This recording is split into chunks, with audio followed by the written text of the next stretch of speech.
Hello and welcome to today's episode. My name is Ada, your online therapist, guys. It's a pleasure to be back. How are you doing? Hey, I promised to try and stay on schedule, so here I is or am. Anyway, guys, so I feel like February was the month of mental health or mental illness discussions, and I'm not in a hurry to change subjects. So if you're hoping for something new, sorry, but this is a modern day crisis, and it's not a subject we should gloss over because there's no glossing involved. These are very in-depth subjects, and quite frankly, very serious illnesses. All right, so do not take them lightly for your own good and for the safety of everyone around you. Okay, guys, so today I'm going to be talking about causes of depression. All right. Particularly, I think I'm going to continue it with brain changes, neurological changes in the brain when a person experiences depression. Okay, so guys, I'm going to be talking about causes. Now, a lot of people see depressed people, and maybe if they're able to voice their problems, you might in your uncanny way say, is that why you're depressed? You see, it's just like someone saying, I have a fever, or I had food poisoning and now I have a stomach bug or fever, and to someone else is like, I never get stomach bugs when I get a fever or food poisoning and stuff like that. Basically, what I'm trying to say is we respond differently. Bum, bum, bum. Right? So when it comes to depression, okay, guys, people respond differently to whatever might cause them to be depressed or in a depressive state. Okay, remember, depression is a mood disorder, and that has to do with their mood. Now, remember when we talk about REBT, we say your thoughts create emotions, and these emotions alter your behavior, aka your biology. So let's get into what causes depression. The most obvious, which is abuse of any sort, okay? Abuse affects your mental stability. Abuse is horrific because you take a well-formed human being and you abuse them. That means you take away their power and their agency. That's like what abuse does. You take away somebody's ability to exist. You take away their dignity. And we are attached to our agency, to our autonomy, because such dependency, okay, when you are abused, it's like you're being forced into a dependency that is against your evolutionary phase. And when I say phase, it's like if you're depending on someone, you're depending on them to survive. All right, like children. When a child is abused, the brain responds. Basically, our brains are built to defend us. Our brains are built to keep us alive. Okay, so if a child is abused early, their brain wiring changes to protect themselves from the emotional trauma of the abuse. Don't forget, abuse takes away the things that you're supposed to be building at such an early age. And because you're not psychologically ready to process the abuse, the brain has to keep it away, locked away. And this is why people with trauma, childhood trauma and abuse, it's almost like they go from 0 to 100 in 5 seconds. It's like when they are triggered, it's almost like when you drop a hot cake or a hot pot. Triggering them is like putting a hot pan or pot in their hand. They drop it. So that sudden change is the trigger. It's like you open that door, and for that 5 seconds, you get to see the horror that their brain is protecting them from, until they feel, the trigger disappears or goes away before the brain shuts the door again. So therapy is supposed to help an abused individual slowly prepare mentally for what's in there, to discuss it, and sometimes to revisit and possibly confront their abuser.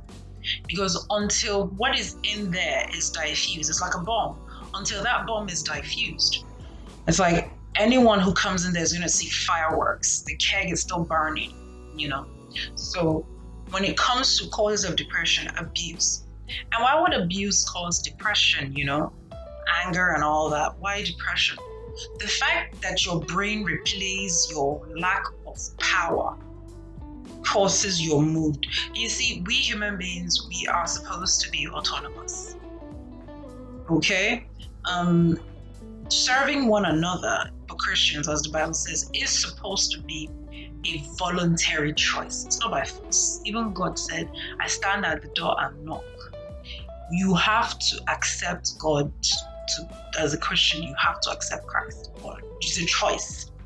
So if on that religious angle, we were built to choose, to be able to choose, we were given willpower. Abuse takes away that willpower, and that automatically alters your brain chemistry, and you go into defense mode. And constant stress puts the body, it's like stress is acidic because it pumps acidic, adrenaline into your system. And adrenaline kind of has this acidic effect. So imagine acid wearing down on you, So when you're stressed like that, the constant replay of your abuse will stress you out, and then it affects your mood. And here's the thing, and I'm going to discuss it in my next video, hopefully. Nothing else overtakes it.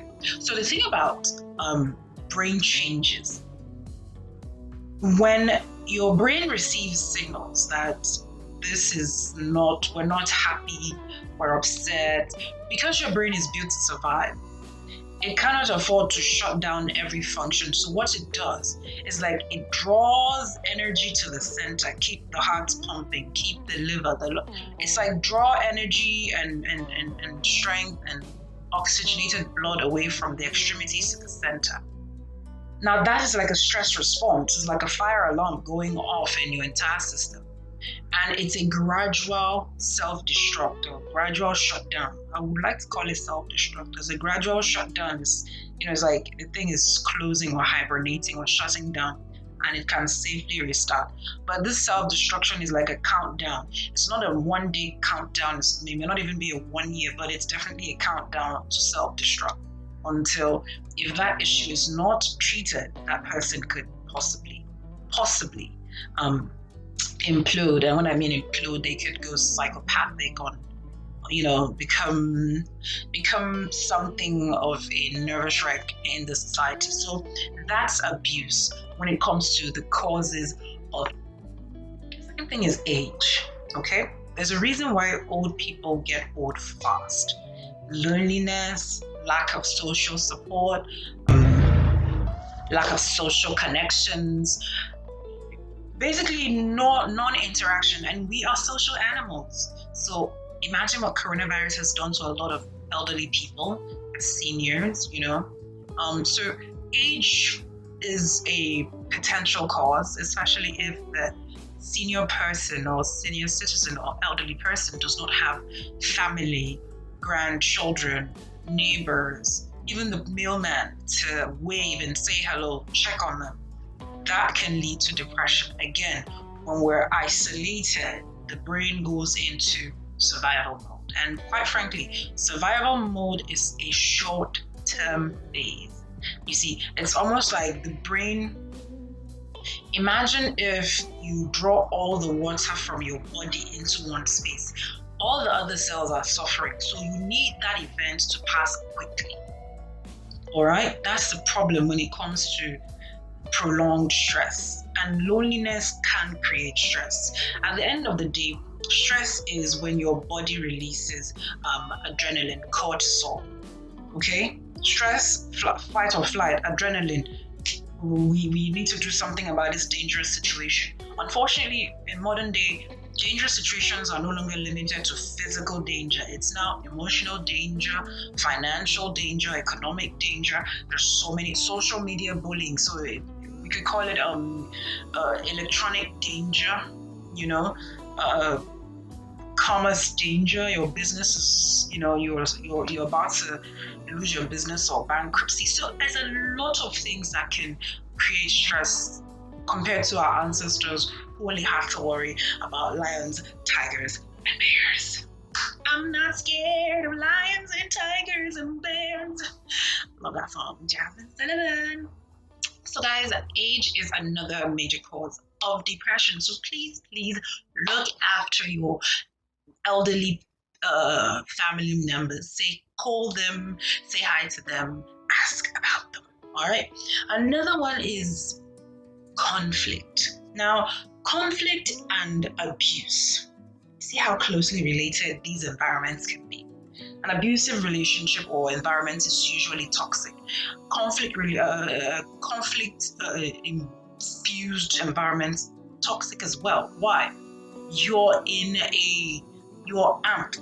Okay, it's like taking steroids. If you eat steroids like food, you'll die. Seriously, you die.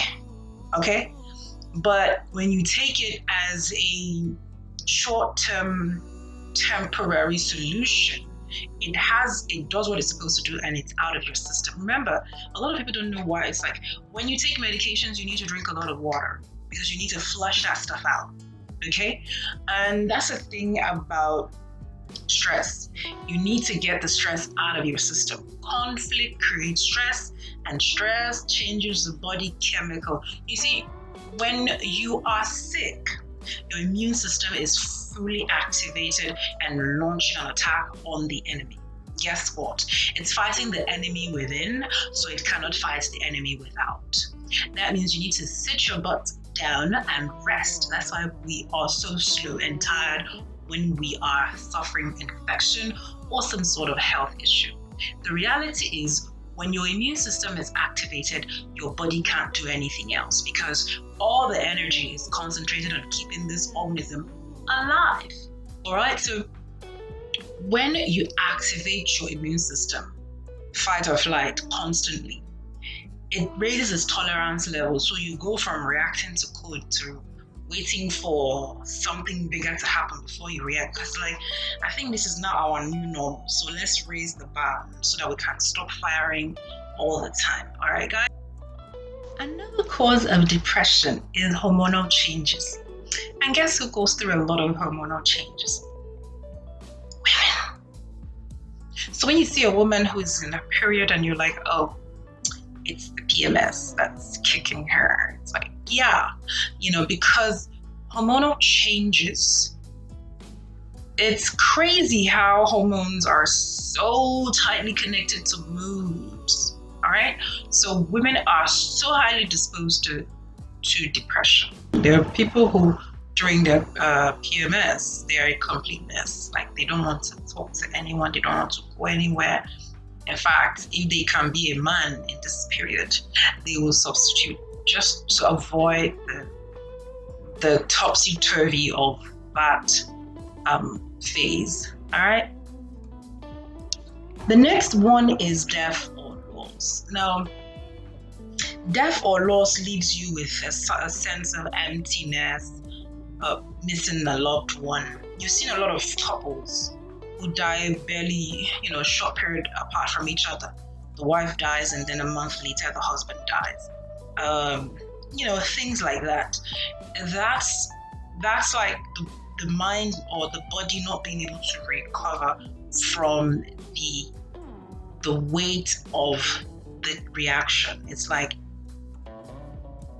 when you're overwhelmed, if you felt overwhelmed before, you know how you're not even doing you don't need to do much, just the thought of what you need to do. Not that you're not doing much, maybe you haven't done anything, but the thought of the amount of work you have to do can put you in such a tired state. That's overwhelming. It's just the thought of something just kills your entire energy level. Okay, so imagine what that happens when it's now something permanent as death or loss. Betrayal, your loss could be betrayal, divorce, and all that stuff. So some people don't recover based on the fact that they just spiral. It's almost like they just logged out, and then the brain is struggling to keep this organism alive, but it's not even willing to be alive. So it's just like, you know what? All right, let's close shop. This person no longer wants to be alive. Let's just close shop. Before you know it, they're dead a month, a week apart from whoever they lost. So loss can cause depression. Again, I talked about gene, people who have parents who are parents who have depression predispose their children to depression. All right, so genetically it's in there. So once it gets in line, it runs down until somebody catches it. Doesn't mean all of them might or will, but they are predisposed. That means if they sneeze, they might get depression. I'm just kidding, but I'm just saying, kids whose parents have depression, or even parents whose kids have depression. It's funny, it's like a flowback. I don't even know.